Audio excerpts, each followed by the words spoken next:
עכשיו לבדיקה שלנו, אילו מכשירים בתוך הבית פולטים קרינה שעלולה להיות מסוכנת. לילך סונין, כתבתנו בדקה, ומביאה תשובות מפתיעות. בני הזוג בן עמי מראש העין היו מוטרדים. באתי עמדות הקרינה. עם שני ילדים קטנים בבית, הם לא רוצים לקחת סיכונים מיותרים, ולכן הזמינו את ישראל, מומחה לקרינה, שיבדוק את מכשירי החשמל בבית. אז אפשר לראות פה באמת רמות גבוהות. בעידן הדיגיטלי שבו אנחנו מוקפים מכשירים שונים ממכונת הקפה ועד מחשב אישי לכל בן בית, ברור מאליו שיש סיבה לדאגה. ככל שהמחשב רחוק מהראוטר, ככה הוא צריך לשדר יותר חזק. מומלץ שהמחשב יהיה יותר קרוב לראוטר, תהיה לו יותר קליטה, ואז הוא יצטרך פחות להתאמץ.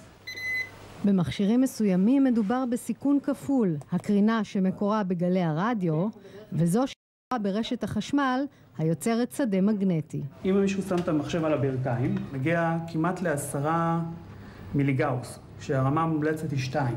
אם אני מתרחק מרחק של בערך שולחן, אנחנו יכולים לראות שהרמה יורדת משמעותית למתחת ל2, ולכן מומלץ לא לשים את הלפטופ על הברכיים. ילדים נחשבים לרגישים ביותר לפגיעות הקרינה, ולכן חשוב להקפיד במיוחד על הסביבה שלהם ולשמור מרחק גם עם מכשירים תמימים למראה. יש פה UPS, זה מכשיר שפולט המון קרינה. יש פה במקרה רדיו, אבל בתוך הרדיו הזה יש שנאי, והשנאי הזה פולט קרינה של פי 15 מהמומלץ. שימו לב שהרדיו לא עובד, הוא פשוט מחובר לחשמל. נורת שולחן, שהיא נראית גם תמימה האמת, זה מתקרב כבר לרמה שבה אומרים אפילו רגעית, אסור להתקרב אליה. אז מה עושים עם המנורה הזאת עכשיו? זורקים אותה לפח.